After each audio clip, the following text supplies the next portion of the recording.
بسم اللہ الرحمن الرحیم۔ خدا کے برگزیدہ نبی اور پیغمبر، آپ کو انبیاء اور خلیل اللہ بھی کہا جاتا ہے۔ اکثر انبیاء کرام آپ علیہ السلام کی اولاد ہیں۔ توریت اور انجیل میں بھی ان کے بارے میں مذکورہ ہے۔ توریت کی روح سے آپ علیہ السلام 2200 سال قبل مسیح میں عراق کے قصبہ ار میں پیدا ہوئے۔ آپ علیہ السلام کے والد کا نام تارخ لکھا ہے، مگر قرآن پاک میں آزر کے نام سے ہے۔ حضرت ابراہیم علیہ السلام کی ولادت نمرود کے زمانے میں ہوئی۔ آپ علیہ السلام کے والد آزر بت تراش اور بت فروش تھے، مگر حضرت ابراہیم علیہ السلام بت پرستی کے خلاف تھے۔ نمرود کو اس بات کی خبر ملی تو اپنے سامنے بلایا۔ آپ علیہ السلام نے اسے سجدہ نہ کیا۔ پوچھنے پر بتایا کہ میں اپنے پروردگار کے سوا کسی دوسرے کو سجدہ نہیں کرتا۔ نمرود نے پوچھا، تیرا پروردگار کون ہے؟ آپ علیہ السلام نے فرمایا، میرا خدا وہ ہے جو مردے کو جان بخشتا ہے اور زندوں کو بے جان کرتا ہے اور مشرق سے آفتاب نکالتا ہے۔ نمرود نے شیطان کے بہکاوے میں آ کر حضرت ابراہیم علیہ السلام کو قتل کرنے کا منصوبہ بنایا۔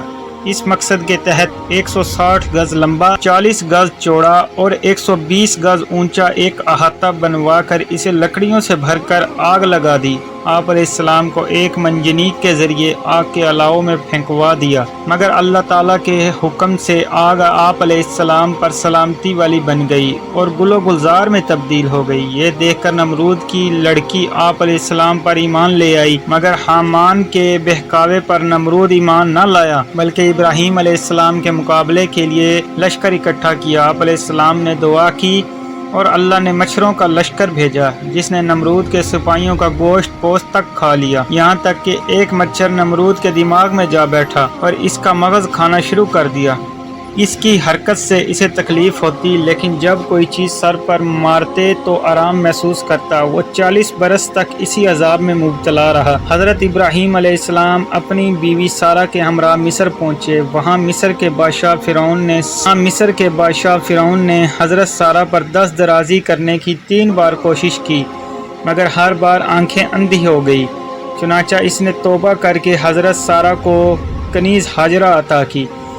حضرت ابراہیم علیہ السلام اپنی بیوی سارہ اور کنیز ہاجرہ کے ہمراہ فلسطین سے ہوتے ہوئے شام پہنچے۔ وہاں حضرت ابراہیم علیہ السلام نے لوگوں کو شریعت سکھائی۔